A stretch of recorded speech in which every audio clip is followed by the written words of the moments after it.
You're back from Vegas. The crypto speech was a big hit.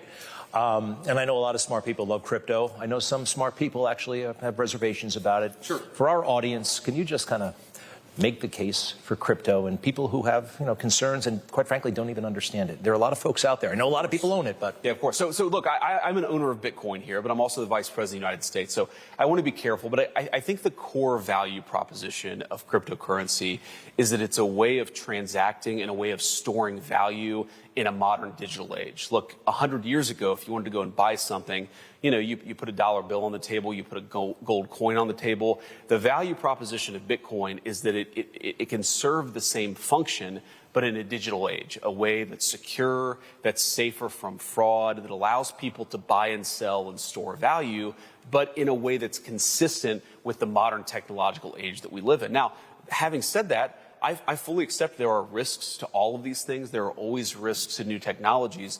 Our approach in the Trump administration is to say, let people innovate. Let people figure this stuff out on their own. If the critics of Bitcoin are right, I happen to think that they're wrong, that will eventually win out in the marketplace. If the advocates of Bitcoin are right, and I happen to agree with them, if they make their case, that's eventually going to win out in the marketplace. What you shouldn't have is a dictatorial government that tells certain industries they're not allowed to do what they need to do. You've got to let people make these decisions on their own, and that's sort of been our approach. We want common sense regulatory regimes. We want to allow the cryptocurrency industry to participate in the mainstream of the economy. But then ultimately, the laws of economics, the laws of supply and demand are going to make the determinations from there. In Vegas, you said there's good technology and bad technology. That's right. You developed the good technology, but what's the bad technology?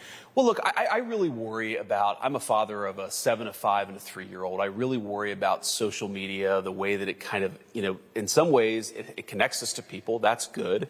But we also know that it has this really addictive component to it. I think we have to protect our kids from that. We know that it's facilitated a lot of child predation, a lot of child trafficking. We've obviously got to police that and try to prevent as much of that as we can.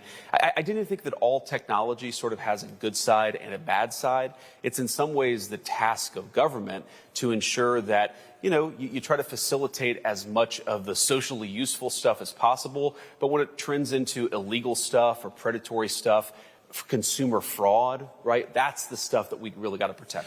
So there's a ruling from the Federal Trade Court that said tariffs are unconstitutional or whatever.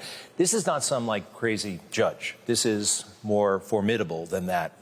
What do you have to say about this? Well, two things. First of all, I think the judge is wrong, and I think we're going to win this case on appeal. The president has very broad discretions to engage in foreign policy, to actually protect American consumers from foreign predators, from people who are trying to access our markets, dump into our markets, destroy American industries. The president has a lot of power to prevent that stuff from happening.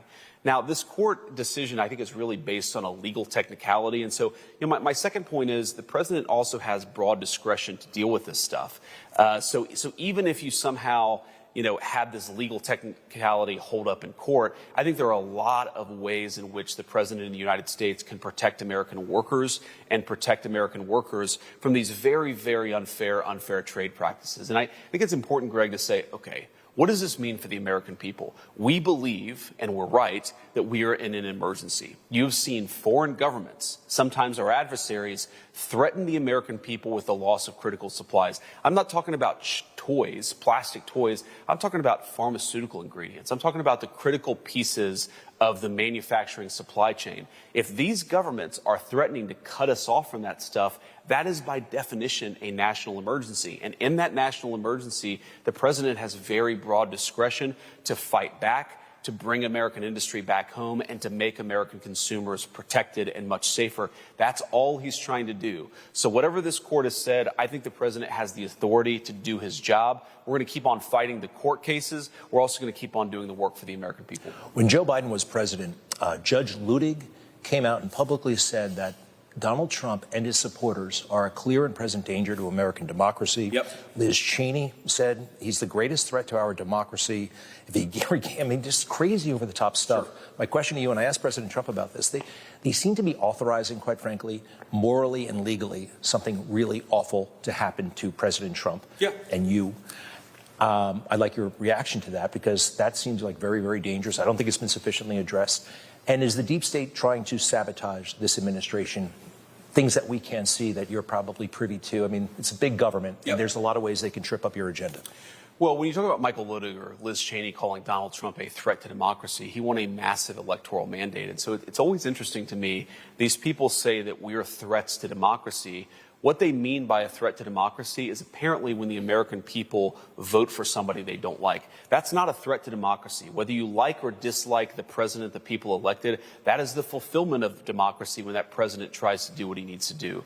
Now, there are some issues here because I think the way that they talk about President Trump in particular, look, I think it actively encourages violence. And you've seen a rise of left-wing political violence. Of course, you had those two people murdered outside the Jewish embassy just last week. Of course, President Trump almost lost his life during the campaign back in June. So you see this escalating political rhetoric. And I think I'd say to Liz Cheney or Michael Luttig or any of these other crazy people, why don't you just pump the brakes and calm down? Because you're going to get somebody hurt. If you think that our policies are bad, argue on the policies. Try to persuade the American people to vote for somebody else the next time. Don't engage in the kind of rhetoric that I think promotes violence against the President of the United States. And I think a lot of them are doing exactly that. A couple more quick things. It seems to me that the dominant media canceled themselves. I mean, literally canceled themselves. With this book, they've actually now, it's safe to talk about Joe Biden. They're talking about it. They can't be trusted about that. They can't be trusted about January 6th, about all these issues.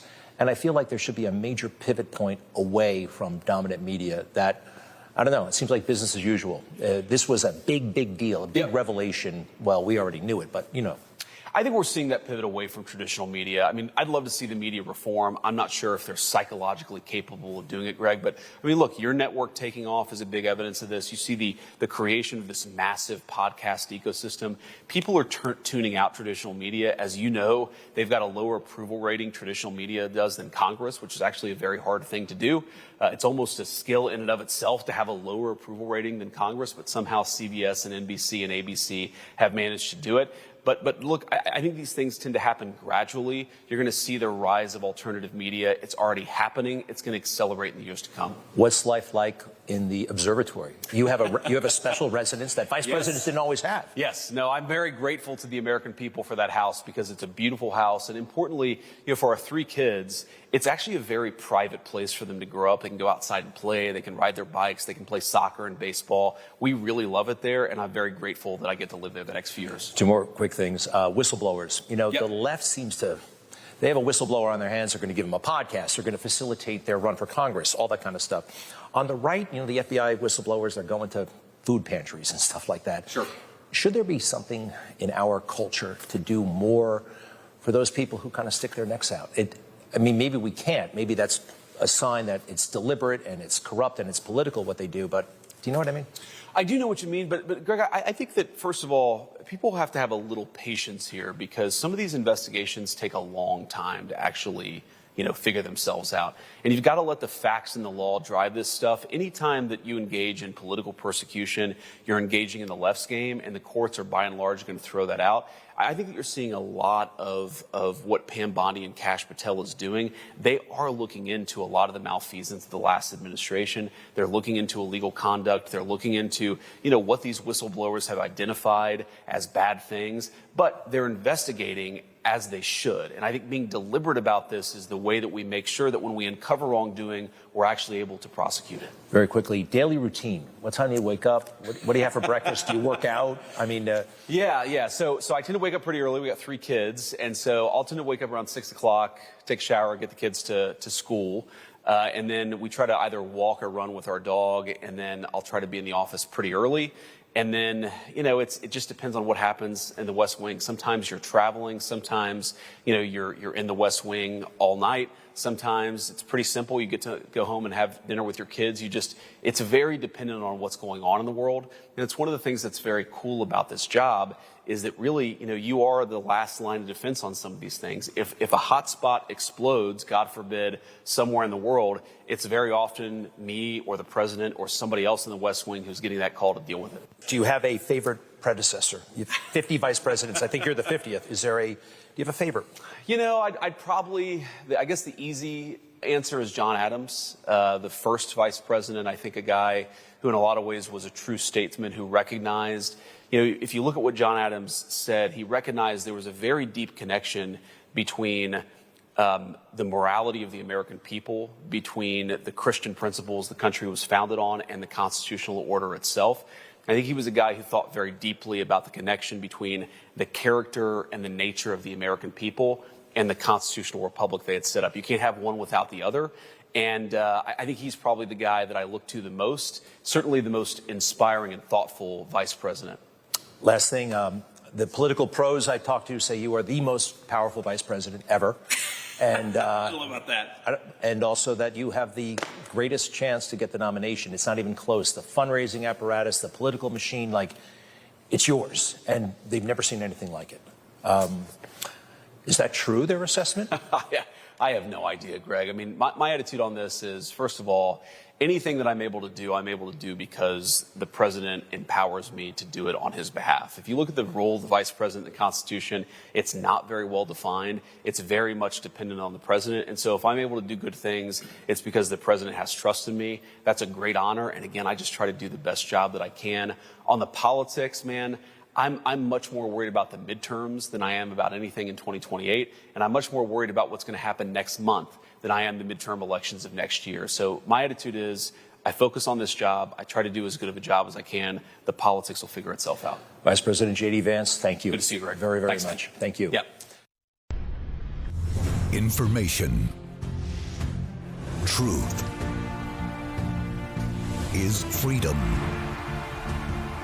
Is Newsmax. It's real news for real people.